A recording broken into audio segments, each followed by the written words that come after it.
पावसाळ्यातला सर्वात आवडता भजीचा प्रकार म्हणजे मूगडाळ भजी. तीच आपण करणार आहोत खुसखुशीत अशी. तर चला सुरू करूया. आज आपण ना मूगडाळीची भजी करतोय. अप्रतिम होतात, खूप टेस्टी लागतात ह्या पावसाळ्यात. तर मूगडाळ घेतली आहे, तर 1 वाटी मूगडाळ घेतली होती, व्यवस्थित स्वच्छ केली आहे. कमीत कमी 1 तास भिजली पाहिजे हे लक्षात घ्या. तुम्ही त्याच्यापेक्षा जास्त किती वेळ ही भिजवू शकता हे लक्षात घ्या. आता भिजलेल्या मूगडाळीतलं सगळं पाणी काढून टाकायचं, अक्षरशः गाळून घेतल्यासारखे करायची. पाणी बिलकुल ठेवायचं नाही. वाटताना सुद्धा पाणी न टाकता वाटून घ्यायची आपल्याला. त्याच्यामुळं पाण्याचा अंशी राहता कामा नये, कारण मूगडाळीला पाणी म्हणजे त्याच्यात पाण्याचं प्रमाण असतंच, त्याच्यामुळं बिलकुल पाणी राहिलं नाही पाहिजे. चला मी याच्यातलं पाणी काढून घेते सगळं व्यवस्थित. मी मिक्सरचं भांडं घेतले, डायरेक्ट आपण त्याच्यात मूगडाळ टाकणार आहोत आणि व्यवस्थित वाटली जावी. थोडंसं मूगडाळ शिल्लक असेल, खूप फाईन पेस्ट नाही झाली तरी चालेल, पण व्यवस्थित वाटायची. पाणी बिलकुल घालायचं नाही. तर याच्यात मी पुरेशी मूगडाळ आता टाकून घेते. पाणी सगळं काढून घेतले हे लक्षात घ्या. तर मी हे नाही का काढून घेतले मूग सगळं. आता ना आपण ह्याच्यात मिरच्या टाकणार आहोत. इथं माझ्याकडे 2 मिरच्या आहेत, ते ॲड करते. तुम्हाला जितपत तिखट तुम्ही खाऊ शकता ते ॲड करा. याच्या व्यतिरिक्त आपण मिरची पावडर थोडीशी ॲड करणार आहोत, हे मी तुम्हाला सांगते. त्याच्यानंतर आपण अद्रक टाकतोय आणि लसूणसुद्धा टाकतोय. तर इथं माझ्याकडे 4-5 लसणाच्या पाकळ्या आहेत, ते टाकते. इनफ आहे 1 वाटीसाठी 4 ते 5 लसणाच्या पाकळ्या. इथं माझ्याकडे अद्रकचा तुकडा आहे. आता तुम्ही बारीक करून सुद्धा टाकला तरी चालेल, हे पण सांगते. इथं मी मोठा टाकते, तुम्ही बारीक करून टाकला तरी चालेल, जेणेकरून तो व्यवस्थित वाटला जातो. जर मोठा टाकला तर तो व्यवस्थित वाटला जात नाही. इथं ना हे मी वाटून घेतले. आता एक लक्षात घ्या, तुम्ही वाटताना तेव्हा फाईन पेस्ट होण्याची शक्यता जास्त असते ना, आणि तुम्हाला थोडंसं एखादा मुगाचा दाणा पण हवा असतो, तर सरळ 1 चमचा मूगडाळ नाही का साईडला काढून ठेवायची, जर वाटताना फाईन पेस्ट होत असेल तर. तर आता याच्यात ना आहे मूगडाळ, मी तुम्हाला दाखवते. हे पहा, मी पूर्ण वाटलं नाही आहे, ह्याच्यात मूगडाळ आहे. या पद्धतीने मी हे ओबडधोबड वाटून घेतले. तर हे वाटून झाले. आता आपण साईडला काढून घेतोय आणि राहिलेली सगळी मूगडाळ मी असेच वाटून घेणार आहे. तर मग अशी वाटताना माझी जिरी टाकायची राहिली आहे, तर आपण दुसऱ्या बॅचमध्ये मी याच्यात जिरी टाकणार आहे.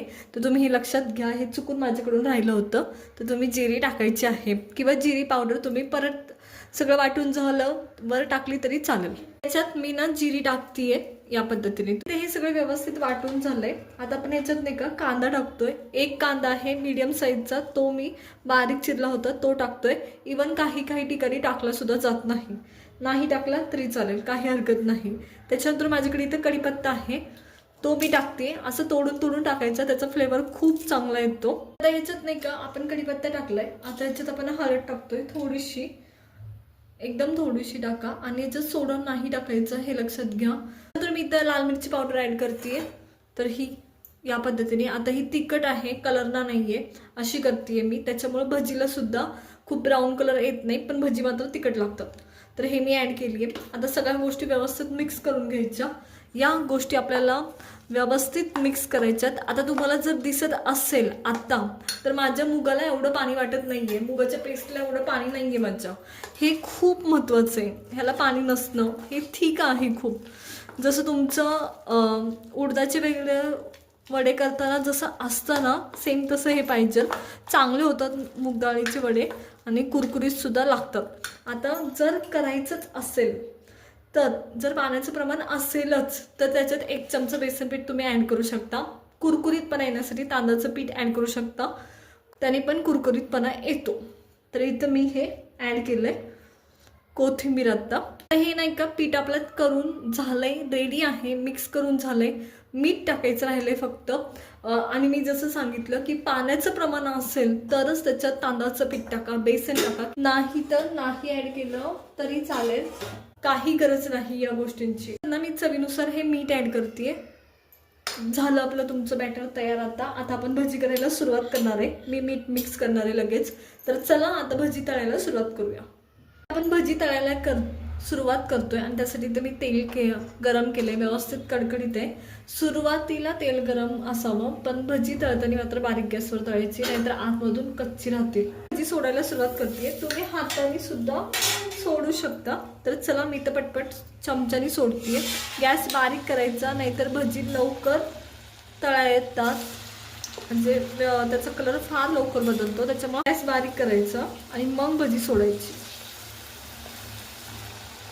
तर मी ही भजी सोडून घेते.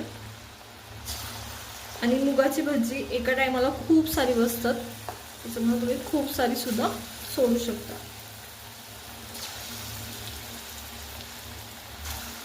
मुगांच्या भजीचा आकार हा छोटा असतो, हे पण लक्षात घ्या, खूप मोठा नसतो.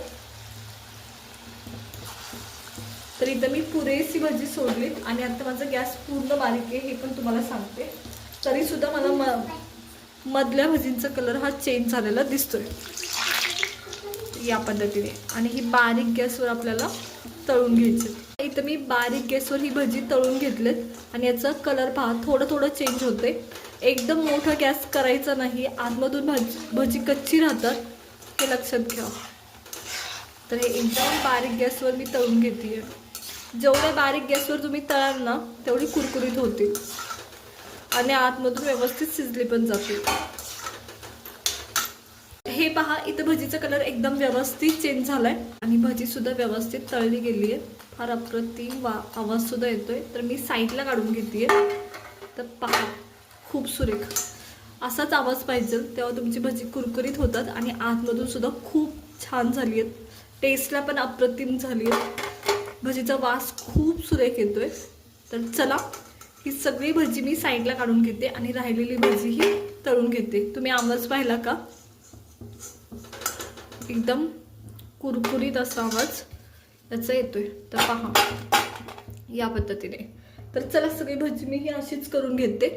तयार आहे एकदम झटपट अशी कुरकुरीत आणि टेस्टी अशी या पावसाळ्यासाठी आपली ही मूग डाळीची भजी अप्रतिम लागतात. तर पहा एकदम सुरेख झालेत, बिना तांदळाचं पीठ टाकता सुद्धा कुरकुरीत होतात. त्याच्यामुळे नक्की ट्राय करा आणि सोबत ही पुदिन्याची चटणी, त्याच्यामुळे आजचा बेत हा ठरलेला आहे.